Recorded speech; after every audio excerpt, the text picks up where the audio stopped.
উপস্থিত আছেন দলপ্রেমিক আরেক ভাই স্বেচ্ছাসেবক দলের চট্টগ্রামের আমাদের বেলাল ভাই, উপস্থিত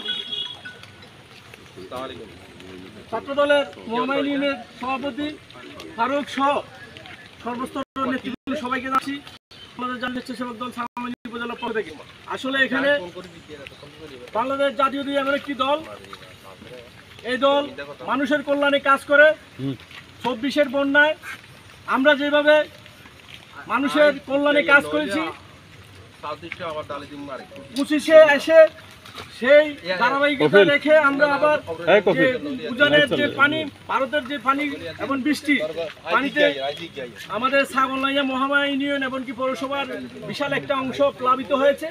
আমরা এখন আমাদের সেই ছাগলনাইয়া উপজেলা অতীতের ধারাবাহিকতা নিয়ে আমরা ত্রাণ সামগ্রী নিয়ে আসছি বন্যার্তদের মাঝে ত্রাণ সামগ্রী উপহার বিতরণ করার জন্য। সবাই এখন আমাদের সামনে সংক্ষেপে কিছু বক্তব্য রাখবেন মহামায়ী ইউনিয়নের সম্মানিত আহ্বায়ক বিএনপি ফজলুল করিম মিঠুন ভাইকে আমি 1 মিনিট আলোচনা করার জন্য অনুরোধ জানাচ্ছি।